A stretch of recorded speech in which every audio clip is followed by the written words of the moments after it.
जैसे शाह महमूद साहब का भी नाम आ रहा था, असद उमर साहब का भी नाम आ रहा था, फिर आपके हवाले से भी कुछ सुनने को मिल रहा है कि आपको भी इस हवाले से गिरफ्तारी के कुछ खदशात हैं, तो ये हो क्या रहा है? देखें इशफाक, आप इनसे इम्पोर्टेड गवर्नमेंट से कुछ भी एक्सपेक्ट कर सकते हैं। सवाल ये मैं उठाता हूँ मेरे भाई, चाहे वो असद उमर हों, शाह महमूद कुरैशी हों, या आप मेरी बात कर रहे हैं, ये हमारा मुल्क है, हम भाग के कहाँ जाएंगे? अरशद शहीद शरीफ जो इस मुल्क का बहादुर बेटा था, इस जमीन का बहादुर सपूत था, वो भी मुल्क छोड़ के बाहर गया, तो मारने वालों ने तो उसे भी मार दिया था।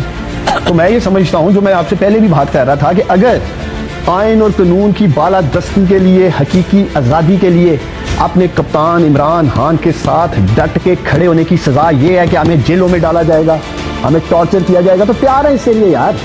अगर मुझे भी पकड़ना है, आपके स्टूडियो में बैठा हूँ ARY पे, इधर आ जाए, गिरफ्तार कर लें। लेकिन सवाल यह है कि किस कानून के तहत गिरफ्तार करेंगे? कौन सा कानून तोड़ा है हमने? कौन सी कोई करप्शन की है? कौन सी कोई लूटमार की है? कौन सी कोई किकबैक्स नहीं है हमने? लेकिन भागेंगे नहीं यार, क्यों भागें?